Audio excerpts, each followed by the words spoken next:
ኢየሱስ እኮ እኔም አንተም የተከተልነው የእግዚአብሔር ልጅ ስለሆነ አይደለም ጥያቄዎቻችንን ስለፈታን በአራት ወልደ ነጎድጓድ ዮሐንስ በአምስት አቦ በስድስት አርሴማና ኢየሱስ በሰባት ሥላሴ ሰምታችኋል። እቺን ስሙልኝ ቆይ መለስ ስላደርግላችሁ ወሰለምልም ሲል አበስኩ ገበርኩ አሳ በተካሄደው ስነስርዓት ላይ ሰባኪው እዩ ጩፋ ማጭበረር ፈጽመዋል በማለት ነብይ ጭሮ ብር እየበተነ ነው። በካርድ የሰጠነው በእንትን ካርድ ነው በባንክ ቡክ። ቆይ አንተ ማን ነኝ ብለህ ነው ታስበው ግን ራስህ?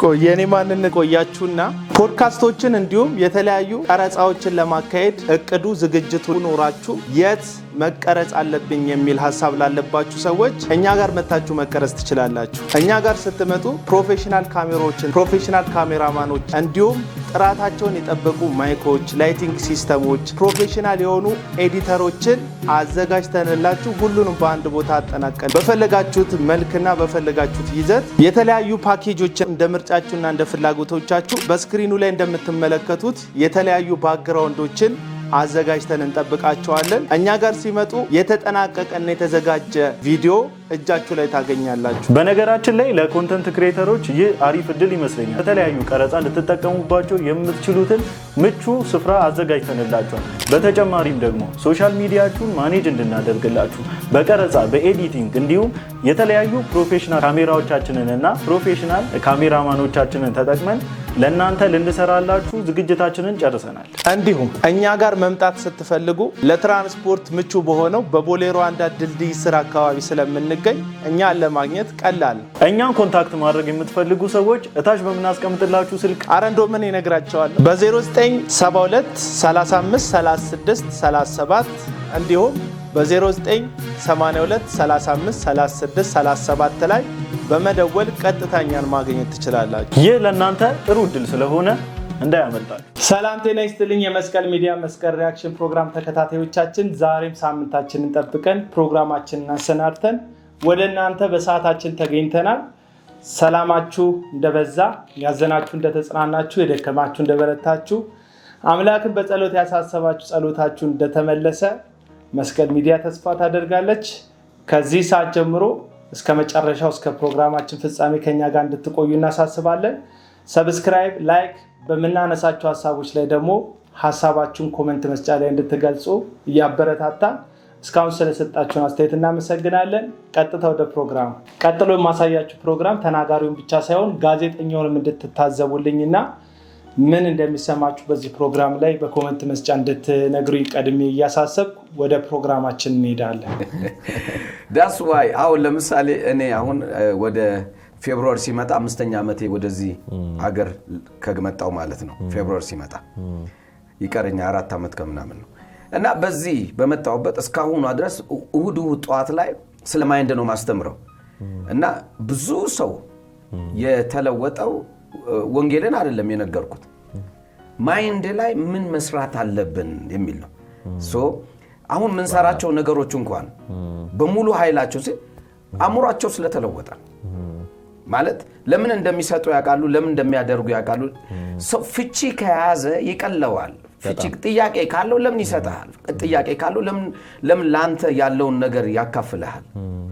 ነገር ግን ጥያቄውን ከፈታለት እንደዛው ነው። ኢየሱስ እኮ እኔም አንተም የተከተልነው የእግዚአብሔር ልጅ ስለሆነ አይደለም ጥያቄዎቻችንን ስለፈታን። የመጀመሪያው እዚህ ቪዲዮ ላይ የምንመለከተው ስህተት 5 ዓመት ሆኖታል አገር ውስጥ ከገባና አገልግሎት ከጀመረ አሁን ላይ 10 ዓመት ይሆናል ብዬ አስባለሁ።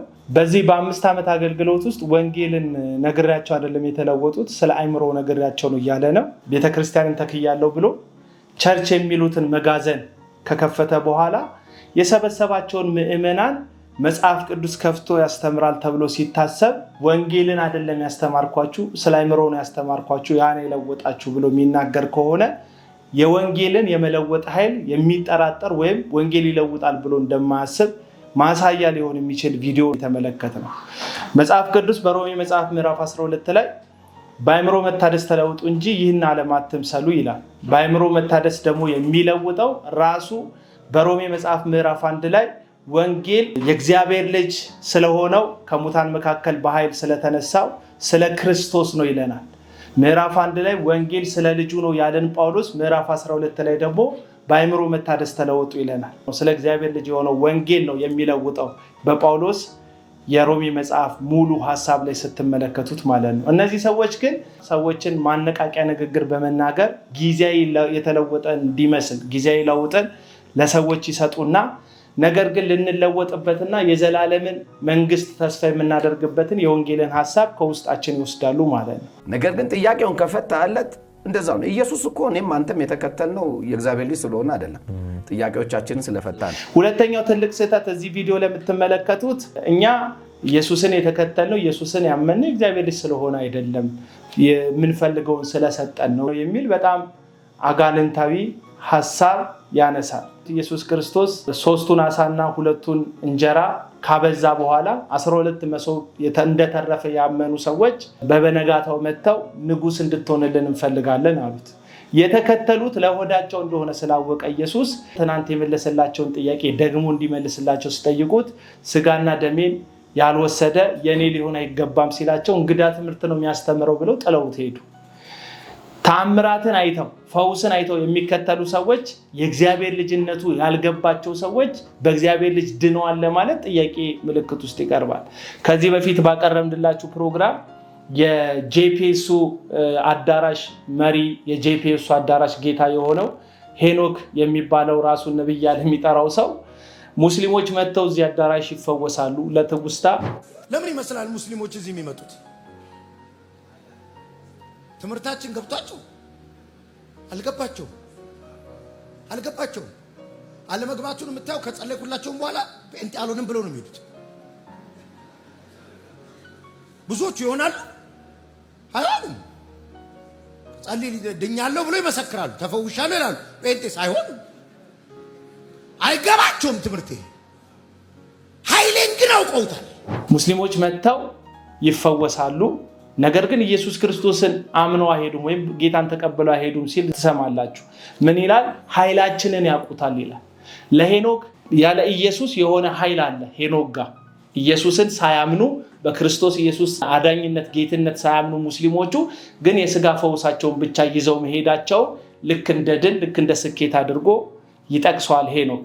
ይሄ ወንድማችን ደግሞ ኢየሱስን ያመነው የእግዚአብሔር ልጅ ስለሆነ ሳይሆን ጥያቄያችንን ስለመለሰ በመጽሐፍ ቅዱስ በዮሐንስ ወንጌል ምዕራፍ 20 ቁጥር 31 ላይ አውጥተን እናነበዋለን። እንደዚህ ይነበባል። ኢየሱስም በዚህ መጽሐፍት ያልተጻፉ ሌሎች ብዙ ምልክትን በደቀ መዛሙርት ፊት አደረገ። ነገር ግን ኢየሱስ እርሱ ክርስቶስ የእግዚአብሔር ልጅ እንደሆነ ታምኑ ዘንድ አምናችሁም በስሙ ሕይወት የሆነላችሁ ዘንድ ይህ ተጽፏል ይላል። በአጠቃላይ የዮሐንስ ወንጌል የ21ዱ ምዕራፍ ጠቅላላ ሐሳብ ኢየሱስ እርሱ የእግዚአብሔር ልጅ እንደሆነ አምነን በስሙ ሕይወት እንዲሆንልን እንደተጻፈ ነው የዮሐንስ ወንጌል የሚናገረው። እንግዲህ የዮሐንስ ወንጌል በመጀመሪያ ቃል ነበር፣ ቃልም በእግዚአብሔር ዘንድ ነበር፣ ቃልም ራሱ እግዚአብሔር ነበር ብሎ ከእግዚአብሔርነት መጀመሪያ በሌለው መጀመሪያ እግዚአብሔር ጋር ቃል ሆኖ እግዚአብሔር የሆነውን ክርስቶስን ነው እንጂ የሚያስተዋውቀን የሚፈውስን ታምር የሚያደርግን ክርስቶስ አይደለም። መጽሐፉ ሲጀምር የሚያስተዋውቀን ቃል የነበረ በእግዚአብሔር ዘንድ የነበረ ራሱ ደግሞ እግዚአብሔር የሆነን ቃል ነው ዮሐንስ የሚያስተዋውቀን። አጠቃላይ 21ዱንም ምዕራፍ ይመጣና ዮሐንስ በምን ይዘጋልናል? ምዕራፍ 20 ቁጥር 31 ላይ እርሱ ክርስቶስ የእግዚአብሔር ልጅ እንደሆነ አምናችሁ በስሙ ሕይወት ይሆንላችሁ ዘንድ ይህ ጠቅላላ መጽሐፍ ተጻፈ ይለናል። ስለዚህ ኢየሱስ ክርስቶስ የእግዚአብሔር ልጅ እንደሆነ ባላመንበት መዳን የሚባል ነገር የለም። ኢየሱስ ያበላል ስላልን አይደለም የዳን ነው። ኢየሱስ ይፈውሳል ስላልን አይደለም የዳን ነው። ኢየሱስ እውር ያበራል፣ አንካሳ ያዘልላል፣ ምግብን ያበዛል ስላልን አይደለም የዳን ነው። እርሱ ክርስቶስ የእግዚአብሔር ልጅ ነው። ከዛስ እርሱ ክርስቶስ የእግዚአብሔር ልጅ ሰው ሆኖ ስለኛ ኃጢአት ሞቶ በሶስተኛ ቀን ተነስቷል ስላልን የዳን ነው። አንድ ቀን ኢየሱስ ደቀ መዛሙርቶቹን እንዲህ ብሎ ጠየቃቸው። ሰዎች ስለኔ ምን ይላሉ አለ። ኤልያስ ይሉሃል፣ ኤርሚያስ ይሉሃል፣ ከነቢያቶች አንዱ ነው ይሉሃል፣ ሙሴ ነው ይሉሃል፣ ሌሎች ይሉታል ብለው ሲጠይቁት እናንተስ ምን ትሉኛላችሁ ብሎ ጠየቃቸው። የዛን ጊዜ ጴጥሮስ ምን አለ? አንተ የሕያው አምላክ የእግዚአብሔር ልጅ ነህ አለ። ኢየሱስ እንደዛ ይህንን ስጋና ደም አይደለም የገለጠልህ የሰማይ አባቴን የገለጠልህ ብሎ መለሰለት። ታዲያ አስከትሎ ምን አለ? ቤተክርስቲያኔን አለ በዚህ አለት ላይ እመሰርታለሁ አለ። ቤተክርስቲያን ራሱ የተመሰረተችበት አለት ኢየሱስ እርሱ የእግዚአብሔር ልጅ መሆኑን ማመን ላይ እንደሆነ ነው መጽሐፍ ቅዱስ የሚነግረን። ኢየሱስ እርሱ የእግዚአብሔር ልጅ እግዚአብሔር መሆኑን ባላመንበት ቤተክርስቲያን ራሱ የምትባል ነገር ኤግዚስት አታደርግም፣ እንኳን መዳን የሚባል ነገር ማለት ነው። እግዚአብሔር ልጅ እንደሆነ ኢየሱስ ክርስቶስ የእግዚአብሔር ልጅ እንደሆነ አምነን አይደለም የዳን ነው የሚለው የራሱን ሐዋርያ እያለ የሚጠራው የዳንኤል ጌታቸው ሐሳብ ምን ያህል ስውት እንደሆነ አዳራሽ ውስጥ እፈውሳለሁ እያለ ብዙ ሰዎችን እየሰበሰበ ራሱንና ራሱን ብቻ እንዴት አጉልቶ እንደሚያሳይ በሁላችሁ ፊት የተገለጠ ነው። እንደዚህ አይነት ስህተት ትምህርት የሚያስተምሩ ሰዎች ራሳችሁ እንድትጠብቁ ነው አሁንም ደግመን እንደ መስቀል ሚዲያ እንደ ግሌ እንደ አቤል አቡና ማሳስባችሁ። እነዚህን ጋዜጠኞች ደግሞ ተመልከቱ። ይሄ የምታዩት ጋዜጠኛ አብይ ታደለ የሚባል ጋዜጠኛ የሚያቀርባቸውን ሁሉንም ሰዎች አንገት በመነቅነቅ የሚቀበል ነው። ሁሉንም ነብይ ነኝ የሚል እንታይ አንገት ይነቀንቃል። እውነተኛ የእግዚአብሔርን ቃል አገለገልኩ የሚሉ ሰዎች ይመጡ አንገት ይነቀንቃል። አንድም ቀን በእግዚአብሔር ቃል ላይ ቆሞ ኮንፍሮንት ሲያደርጋቸው ሐሰት የሆነ ነገር ሲቃወም አትመለከቱትም። እዚህም ጋር ኢየሱስ ክርስቶስ የእግዚአብሔር ልጅ እንደሆነ ስላመንን አይደለም የዳን ነው የሚለውን የስህተት አስተሳሰብ አዎ ብሎ ሲቀበልና ማይንድ ሴት ነው እንጂ ሰውን የሚለውጠው ወንጌል አይደለም የሚለውጠው የሚለውን የዳንኤል ጌታቸውን ሐሳብ ሲቀበልና ሲያስተናግድ ትመለከቱታላችሁ። በብዙ ሚዲያዎች ላይ እንደዚህ ያሉ ሰዎች አሉ። ተወዳጅነት ከሁሉም ዘንድ ለማግኘት የሁሉንም ሐሳብ አንገት በመነቅነቅ የሚቀበሉ እኛ ክርስቲያኖች ነን። ትምህርታችን ህይወታችን የሚቀዳው ነፍሱን ቤዛ አድርጎ በሰጠን በክርስቶስ ኢየሱስ በእርሱ ላይ ነው እንጂ የማንንም ሐሳብ እንድናስተናግድ አይደለም መጽሐፍ ቅዱስ የሚነግረን። ሐዋርያው ጳውሎስ ለመንፈሳዊ ልጁ ለጢሞቴዎስ የሚነግረው አለ። አንተ ግን ከማን እንደተማርክ ታውቃለህ ካለው በኋላ ለራስህና ለትምህርት ተጠንቀቅ ይለዋል። ለራስና ለትምህርት መጠንቀቅ የሌለበት ህይወት ውስጥ ሾልከው ነው የሚገቡት አይደል? ጴጥሮስ ላይ ሁለተኛ ጴጥሮስ መጽሐፍ ላይ ሐዋርያው ቅዱስ ጴጥሮስ የሚነግረን እንደዚህ ነው። አንዳንዶች ምን ብለው ገብቷል? ሾልከው ገብቷል። ከዛስ የሐሰትን ትምህርት አሾልከው ያስገባሉ ይላል። መቼም እኔ ሐሰት ነኝ ብሎ ደረቱን ገልብጦ መጥቶ በራን ኳክቶ በህይወታችን ገብቶ ያውቅ። ባጠር ነው እየሾለከ የሚገባው። ሐሰትም ሐሰተኛ ባጠር ነው ሾልከው የሚገቡት። አሾልከው የሚያስገቡት ደግሞ እንዲህ ያሉ ለሁሉ አንገት በመነቅነቅ ተወዳጅነትን ማትረፍ የሚፈልጉ ግለሰቦች ናቸው። ስለዚህ ከሐሰተኛ ሐዋርያትና ነቢያት ብቻ ሳይሆን ሐሰትን አንገታቸውን እያነቃነቁ የሚናገሩ ጋዜጠኞችም ራሳችሁ እንድትጠብቁ አሳስባችኋለሁ። ወደ ቀጣይ ቪዲዮ። ቀጣይ ደግሞ ኢየሱስ ክርስቶስ ሁለመናዬ ነው፣ ጉልላቴ ነው፣ አጥሬ ነው ምንድነው እያለች በኢየሱስ ክርስቶስ ዋና ማዕከል እንደሆነ የምትነግረን ቤተክርስቲያን ቀን ቆጠራና ካላንደርም የሰጣችሁ እኔ ነኝ የምትል መስጠቷ ራሱን ችሎ ችግር የለብኝም። አው ሰጣናለች። ግን ቀኑ ስትሰጥ ከቀኑ ጋር ምን እንደሰጠችን ቤተክርስቲያን እንሰማታለን። በአንድ ዕለታ፣ በሁለት ታዲዮስ፣ በሶስት ባታ፣ በአራት ወደ ነብርጓድ ዮሐንስ፣ በአምስት አቦ፣ በስድስት አርሴማና ኢየሱስ፣ በሰባት ስላሴ ታቻ እቺን ሰውልኝ ቆይ በለስ ስላደርግላችሁ። በሁለት ታዲዮስ፣ በሶስት ባታ፣ በአራት ወደ ነብርጓድ ዮሐንስ፣ በአምስት አቦ፣ በስድስት አርሴማና ኢየሱስ፣ በሰባት ስድስትን ሰምታችሁታ። በአንድ ሐና ለብቻዋ፣ በሁለት ለብቻው፣ በሶስት ለብቻው፣ በአራት ለብቻው፣ አምስት በአቦ ለብቻቸው ነገሩን ይዙና ስድስት ላይ ሲመጣ አርሴማና ኢየሱስ ብቻውን አይደለም። አሁን ሌላ ቀን አለው ሊሉን ይችላሉ። ስድስት ላይ ግን ኢየሱስ ከአርሴማ ጋር ራሱ መዳበሉ በጣም የሚገርም ነው። ቅድስት ቤተክርስቲያን ኢየሱስ ነው ጉልላቴ፣ ኢየሱስ ነው ቅዳሴ፣ ኢየሱስ ነው ድምጼ የምትለን ቅድስት ቤተክርስቲያን እኔ ነኝ የሐዋርያትን ቅብብሎሽ ከሐዋርያት ተቀብዬ ጠብቅ ያኖርኩ የምትለን ቤተክርስቲያን ቀኖቹን ለፈጠረው ለእግዚአብሔር ልጅ ለክርስቶስ ስድስት ላይ ለብቻው ቀን እንኳን መሰየም አልቻለችም። ሰባት እንቀጥላለን። ሰባት ስላሴ፣ በስምንት አቡነ ኪሮስ፣ በዘጠኝ ቶማስ፣ በ10 መስቀል፣ በ11 አና፣ በ12 ሚካኤል በ13 እግዚአብሔር በ14 አቡነ አረጋዊ በ15 ሕፃኑ ቂርቆስ በ16 ኪዳነ ምሕረት በ17 እስጢፋኖስ በ18 አጽሙ ለጊዮርጊስ በ19 ገብርኤል በ20 እንጸተ ማርያም በ21 ማርያም በ22 ኡራኤል በ23 ጊዮርጊስ በ24 ተክለ ሃይማኖት በ25 አቡነ መርቆሪዎስ በ26 ዮሴፍ በ27 መድኃኔዓለም በ28 አማኑኤል በ29 ባለወልድ በ30 ዮሐንስ። 3 ቀን ለኢየሱስ በነጠላ የተሰጠው 3 ቀን አለ ከወር ውስጥ እና እኔ መጽሐፍ ቅዱስ የነገሮቻችን ሁሉ መቋጠሪያና ማሰሪያ ያደረገው የእግዚአብሔር ልጅ ክርስቶስ እንደሆነ ነው ማቅ። ለዚህ ነው የዕብራውያን ጸሐፊ በምዕራፍ 1 ቁጥር 1 ላይ ሲጀምር እግዚአብሔር በልዩ ልዩ ጎዳና በአባቶቻችን በጥንት ተናገረን ይልና ምን የሚል ሐሳብ ያነሳል? አሁን ግን ሁሉን ወራሽ ባደረገው በአንድ ልጁ በመጨረሻው ዘመን ተናገረ ይላል። ሁሉን ወራሽ ባደረገው የድምጽ መቋጫ ያደረገው ሁሉን ወራሽ ያደረገው ልጁ ክርስቶስ ኢየሱስን ነው። ለዚህ ነው በራእይ በመገለጥ ተራራ ላይ ዮሐንስ ያዕቆብና ጴጥሮስን ይዟቸው በሄደበት ሙሴና ኤልያስ በግራና በቀኝ ተገልጠው በተመለከቱበት ጊዜ 3 ድንኳን እንስራ የሚል ሐሳብ እነ ጴጥሮስ የሚናገሩትን ባላወቁበት በደነጋጤ ሰዓታቸው ሲያቀርቡ ትሰማላችሁ። አንዱን ለአንተ፣ አንዱን ለሙሴ፣ አንዱን ለኤልያስ ሲሉ ደመና መጥቶ ካጠገቡ ኤልያስና ሙሴን ሰወራቸው። ከዛስ አንድ ድምፅ ሰሙ። የምወደው ልጄ እርሱ ነው፣ እርሱን ስሙታል። ኤልያስን ብትሰሙ የኤልያስ የንግግር መጨረሻ የነቢያት ተወካይ ስለሆነ ኤልያስ የንግግር መጨረሻ የትንቢቱ ፍጻሜ ራሱ ኢየሱስ ነው። ሙሴን ብትሰሙ የሕግ መደምደሚያ የሕግ መቋጫ አይደል? ከሕግ በታች ተወልዶ ነገር ግን ሕግን ምን ብሎ ፈጽሞ በስልጣን በማስወገድ ሳይሆን በመፈጸም ሰውን ወክሎ በሰው ቦታ ሆኖ ሕግን ሁሉ ፈጽሞ ከዚህ ከብሉይ ኪዳን ወደ አዲስ ኪዳን በደሙ ዋጋ ያሻገረን ክርስቶስ ኢየሱስ ነው የሕግ መደምደሚያ፣ የሕግ ፍጻሜ፣ የሕግ ማሰሪያ። መጽሐፍ ቅዱስ የሕግ ፍጻሜ ፍቅር ነው ይላል። ይህ የሕግ ፍጻሜ የሆነው ፍቅር ደግሞ በአብ ለጋስነት በአብ ሰጪነት የተገለጠው ወልድ ክርስቶስ ኢየሱስ ሰው ሆኖ በሞተበት እውነት ላይ ነው።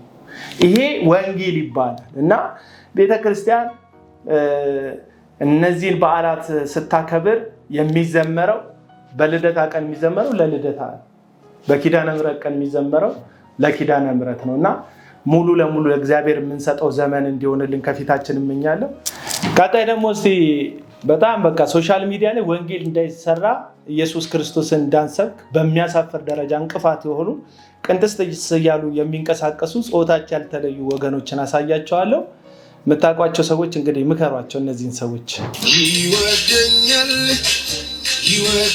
ወሰለምም ሲል ጌታ ኢየሱስ ይወደኛል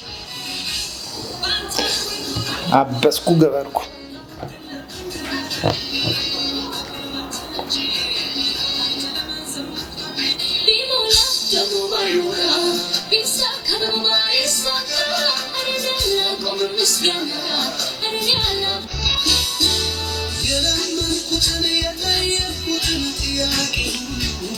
ይህ እንኳን የስራው ተጽዕኖ መሰለኝ እንጂ ያረጋ የሴቶች ቡቲክ ነው የሚሰራው። እግዚአብሔር ይገስጽ። አሁን እዚህ ምን ይባላል? በመድኃኒዓለም ስም ምን ይባላል ወገኖች? ማለት እኔ ድርጊቶቻችን ሁሉ ክርስቶስና ቃሉን ያስቀደመ ቢሆን ይሄን ነገር ካደረግኩ በኋላ የማያምኑ ሰዎች ዘንድ ሲሄድ ኢየሱስን ይሰሙኛል ወይ ቀጥሎ የሚለውን ነገር ብናስብ ጥሩ ይመስለኛል አይደል? ሁሉም ነገር ተጠቅልሎ ለወንጌል ሲሆን ነው ክብሩም እውነቱም ያለው።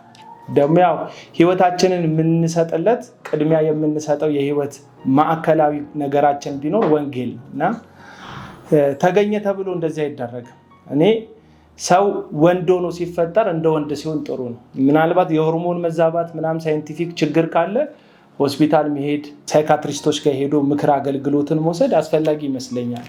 አጋንንት ከሆነ ወይም ሌላ በሽታ ከሆነ ደግሞ መመርመርና ወገኖችን ማጸለይ መፍትሄ ይመስለኛል።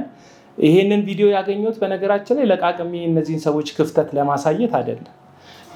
ያላመኑ ሰዎች ወይም ደግሞ የወንጌላዊ እምነት ውስጥ የሌሉ ወገኖች በሌላ እምነት ውስጥ ያሉ ሰዎች ናቸው ይህንን ቪዲዮ ሰብስበው ፕሮቴስታንቶች እንዲህ ናቸው ለማለት ሚዲያ ላይ ለፖለቲካ ፍጆታ ሲጠቀሙበት ያገኘሁት። እኛ ባንሰጣቸው ኖሮ ሰብስበው ቪዲዮ አይሰሩም ነበር። እኛ ባንለቅ እንደዚህ አይነት ውዝዋዜ ባንወዛወዝ አላቅም። እኔ አንዳንድ ጊዜ እነዚህን ሰዎች ስመለከት የሆነ ኢየሱስን እንዳንሰብክ ለትውልዱ ተልቆ ተሰጥቷቸው ይመስለኛል። በነፃ ሰው ወንድነቱን ጥሎ ሴት ይጫወታል ብዬ አላስብም። ወይ በሽታ ከሌለበት ወይ የሆነ አንዳች እክል ከሌለበት በስተቀር ማለት ነውና እግዚአብሔር ምህረት ያደርግላችሁ ነው የምለው። ታላቅ ሰበር ዜና ፊጋ ላይ ሚራክል ቸርች ነብይ ጭሮ ብር እየበተነ ነው። በካርድ የሰጠነው በእንትን ካርድ ነው በባንክ ቡክ ፊጋ ላይ የሰጠነውና በቃ መታችሁ ከበረከቱ ተሳተፉ። ይህንን ቪዲዮ ስትመለከቱት ያው እኔ የተሰማኝ የሚቀርጹት ሰዎች የተሰለፉትን ሰዎች ሲቀርጿቸው የማያምኑ ወይም በወንጌላዊ እምነት ውስጥ የሌሉ እንደሆኑ ያስታውቃል። በዩ ጩፋና በጆይ ጭሮ መካከል ያለው ልዩነት የሚለዩ አይደሉም። ነብይ ምናምን ብሎ ራሱ አጠራራቸው አፋቸው ላይ የፔንቴኮስታል እምነት ወይም የፕሮቴስታንት እምነት ተከታይ እንዳልሆኑ ማሳያ ነው። የምትመለከቷቸው ሰዎች እንግዲህ የእግዚአብሔር ልጅ ክርስቶስ ኢየሱስ ወንጌልን ለመስማት የተደረደሩ አስፓልት የዘጉ አይደሉም። ከዚህም የሚበልጡ ሌሎች ቪዲዮዎች አሉ። አስፓልቱን ዘግተውት ነበር የተሰበሰቡት። በሁለት ምክንያት ይህን ጉዳይ ይመለከተዋለሁ። አሁን ላይ የክርስቶስ ኢየሱስን ወንጌል የምትሰብከዋ ቤተክርስቲያን ውስጥ ነው ወይ ምእመናን እየሄዳችሁ ያላችሁት የሚል ነው። ቢያንስ የክርስቶስ ኢየሱስ ወንጌል የሚሰበክበት ውስጥ ሞቱ፣ ትንሳኤው፣ ጽድቅ፣ ቅድስና፣ እግዚአብሔርን መፍራት ደግሞ የእግዚአብሔር ልጅ ክርስቶስ ኢየሱስን ያላመነ ሰው ደግሞ ጥፋትና የዘላለም ቅጣት እንደሚጠብቀው የምትናገር ፉል ፓኬጅ የሆነ የወንጌል ሐሳብ ያላት ቤተክርስቲያን መሆን አለበት። አብዛኞቹን ግን ህዝብ እንደዚህ ተከተልተሎ የሚሄድባቸው ቤተክርስቲያኖች ንስሐ፣ ቅድስና፣ እግዚአብሔርን መፍራት፣ እግዚአብሔርን መምሰል ደግሞ በወንጌል የሚኖር የህይወት ፍሬ የሚገለጥበት የመንፈስ ቅዱስን ፍሬ የሚሰበክበት ፍሬውም የሚታይበት ቦታ አይደለም። ብዙ ሰዎች የሚሄዱት የሚፈልጉት ፍላጎቶቻቸውን የሚነግራቸው ሰው ነው። አይኖ ኢትዮጵያ ውስጥ ክርር ያለ የኑሮ ውድነት አለ። የኑሮ ውድነቱን ተከትሎ ሰዎች በየትኛውም አቅጣጫ ገንዘብ ለማግኘት ወደዛም ወደዚህም ይዋትታሉ። ከዚህ የተነሳ ደግሞ መፍትሄ ይገኝበታል ብሎ የሚያስቡበት የትኛውም አቋራጭን መንገድ ሰዎች ይጠቀማሉ። አሁን ላይ ግን መስቀል ያለበትን መጽሐፍ ቅዱስን የያዙ ነብይ ነን፣ ለእግዚአብሔር ቅርብ ነን የሚሉ ነገር ግን የእግዚአብሔር ልጅ ኢየሱስን ወንጌል ሳይሆን የልቡን ፍላጎት ለህዝቡ የሚነግሩ በጣም አሳዛኝ የሆኑ ሐሰተኛ ነቢያቶችና አስተማሪ ሐዋርያቶች ናቸው የተሰበሰቡት። ስለዚህ እኔ አሁን ህዝቡን ጆሮውን የሚኮረኩሩ አስተማሪ ያከማቻሉ ብሎ ሐዋርያ ጳውሎስ ለጢሞቴዎስ የላከለትን መልእክት ነው ማስታውሰው። ፍላጎቶቻቸውን የሚነግራቸው መስማት የሚፈልጉትን ብቻ የሚነግራቸው ሰው ጋር ይከማቻል። ሐሰተኛ ምእመን እንዳለም ስለማስብ መጽሐፍ ቅዱስም ስለሚናገር ማለት ነው። በመቀጠል ደግሞ ፖለቲካም ደግሞ እዚህ ቦታ ላይ ይታየኛል። እነዚህ ሐሰተኛ ነቢያት የተከራዩበት አዳራሽ ውስጥ መሰንበት ሳይፈልጉ ሲቀሩ በነፃ መኖር ስለሆነ የሚፈልጉት መንግስት ቦታ እንዲሰጣቸው በብር የተከፈላቸው ሰዎችን ሰብስበው ህዝቡ ተርፎ እየወጣ ስለሆነ ብዙ ህዝብ የሚጠቀም ስለሆነ አዳራሹ ስላልበቃን መንግስት ቦታ ይስጠን የሚል ተጽዕኖ ለመፍጠር እንደዚህ አይነት መካኒዝም ይጠቀማሉ። ይሄን ያልኩት ቀጥሎ የምትሰሙትን ቪዲዮ ስለምከፍትላችሁ ነው። ይህንን ቪዲዮ የሰሩት የጆይ ጭሮ ኤዲተሮች እና የጆይ ጭሮ ጋዜጠኞች ናቸው። እንግዲህ የእሱን ነገር የሚናገሩ ሰዎች እንስማቸው። የባንክ ቡክ ላይ የተጸለየበት ዘይት ለማስቀባት የተሰበሰበው ህዝብ ሜጀር አንድ ፕሮፌት ጆይ ጭሮ የፋይናንስ ቀንበር መስበር በሚል የተዘጋጀው የባንክ ቡክ ላይ ለመጸለይና የተጸለየበትን ዘይት ለማስቀባትም ዛሬ ቅዳሜ ሰኔ 14 2017 ዓ.ም በአዲስ አበባ ፊጋ ህዝቡ የተለያየ የባንክ ቡክ ይዞ በቦታው በመገኘት አዳራሹ ሞልቶ ውጭ የተሰበሰበው ህዝብን ነው የምትመለከቱት። ህዝቡም አዳራሹ ትንሽ ስለሆነ መንግስት የተሻለ ሰፊ ቦታ ቢሰጠን ሲሉ በአስተያየት መልክም አስቀምጠዋል። ኮሜንት ላይ አስተያየታችሁን አስቀምጡልኝ። እንደተመለከታችሁት ነው ይህንን ቪዲዮ የሰሩት ሰዎች ራሳቸው የጆይ ጭሮ ተከፋይ የሆኑ ሰዎች ናቸው። ምን እያሉ ነው? ህዝቡ ቦታ ስላልበቃው መንግስትን መሬት መስጠቱን እንዲያስብበት ብሎ ሲያሳስብ ተሰማቸዋላችሁ። እዚህ ምንድነው ፖይንቱ? እነዚህ የተከፈላቸው ሰዎች ትንሽ ገንዘብ የተቀበሉ ሰዎች አዳራሹ ወጥተው እንዲቆሙ ይደረጋል፣ ይቀረጻል፣ ግርግር ይፈጠራል። በግርግሩ ደግሞ ሰዎች ቪዲዮ እኔ እንደሰራሁት አይነት ቪዲዮ ይሰራሉ። ከዛ ይሄ ቪዲዮ የመንግስት አካላት ጋር ይደርስና ይሄ ሰው የሚያገለግለው አገልግሎት በህዝቡ ዘንድ ቅቡልነት ስላለውና አዳራሽ ስላልበቃቸው ለምን ቦታ እንሰጣቸው የሚል ሐሳብ ይመጣል። ስለዚህ ቦታ ይገኛል ማለት ነው። ዊን ዊን ሲቹዌሽን ይፈጠራል ማለት ነው። እና አሁን ጊዜ ሐሰተኞች በየትኛው መልኩ የሚጫወቱት ድራማ ሐሰት ነው። የሚያስወጡት አጋንንት ሐሰት ነው፣ ድራማ ነው። በተለይ ደግሞ ከዚህ በፊት አሳይቻቸዋለሁ። ወቅትን ጠብቀው የሚጮሁ አጋንንቶች አሉ። የኮሮና ቫይረስ ጊዜ ላይ ኮሮና ቫይረስ ነኝ ብሎ የሚጮህ አጋንንት አለ። የአይሳይስ ግለት ጊዜ ላይ አይሳይስ ነኝ ኢትዮጵያን ልበጠብጣት ነው አንተ አስቆምከኝ የሚል አጋንንት አለ። የጦርነት ጊዜ ላይ ጦርነት ኢትዮጵያ ውስጥ ላስነሳ ነው የሚል አጋንንት አለ። የሆሞሴክሹዋል ተቃውሞ ምድሪቱን በሞላ ሶሻል ሚዲያውን ሆሞሴክሹዋልን የሚቃወሙ ወጣቶች በበዙ ሰዓት ላይ ሆሞሴክሹዋልን ለማስፋፋት ነበረ አንተ ያስከኝ የሚል አጋንንት አለ ቸርች ውስጥ።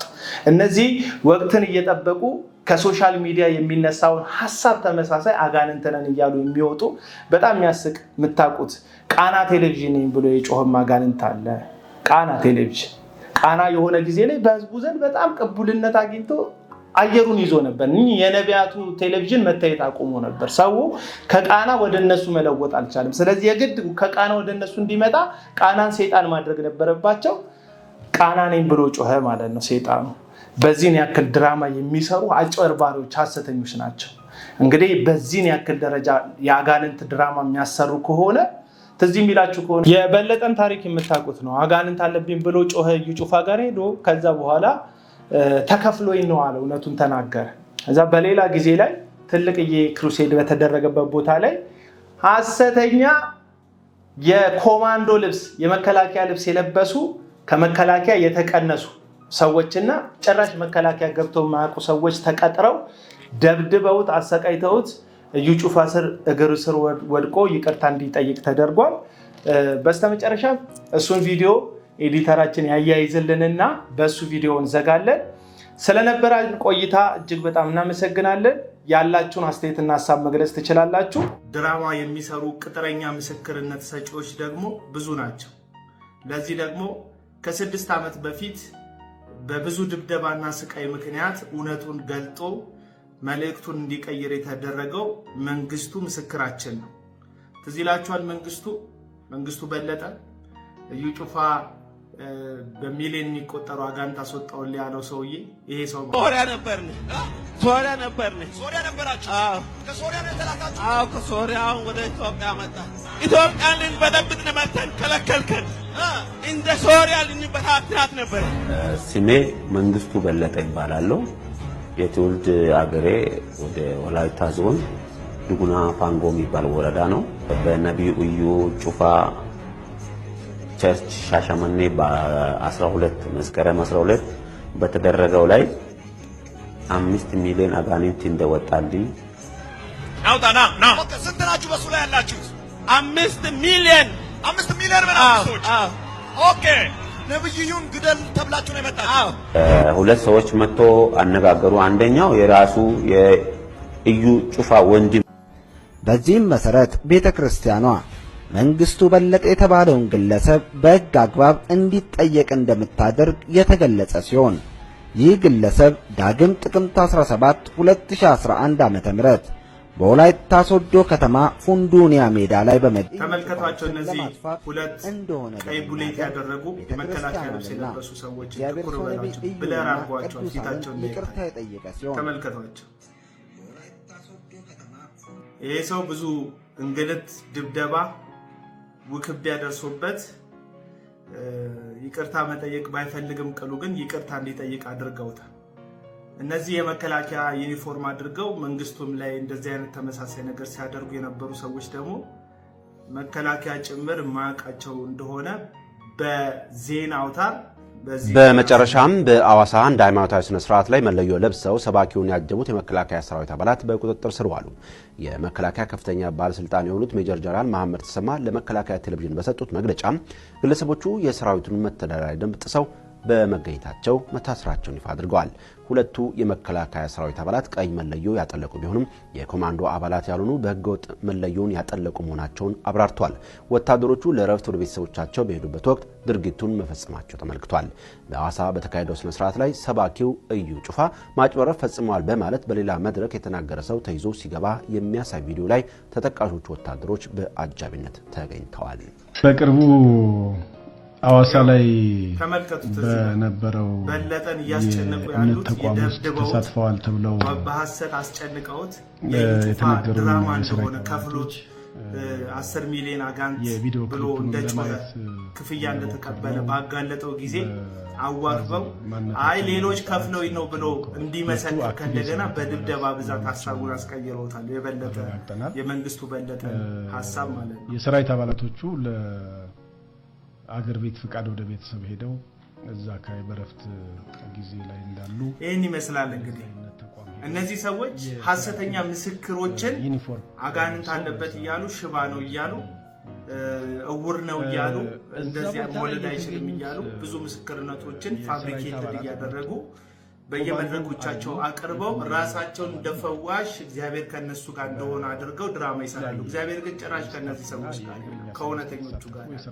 ይህን የኛ አምላክ አይፈውስም፣ አያደርግም፣ አይረዳም፣ አይሰራም እያለን አይደለም። በደንብ በህይወቴ ብዙ ነገር አይቻለሁ። እኔም ብዙ እልፍ ክርስቲያኖችን የእግዚአብሔርን ሕያውነት አይተናል፣ እንመሰክራለን። በእነዩ ጩፋ የሚደረገው ግን ከድራማ የዘለለና መጽሐፍ ቅዱስ ከማያውቀው ዊች ክራፍት ስፒሪት የመነጨ ድርጊት እንጂ በፍጹም መጽሐፍ ቅዱስ የሆነ ልምምድም ድርጊት የሌላቸው ሰዎች ናቸው።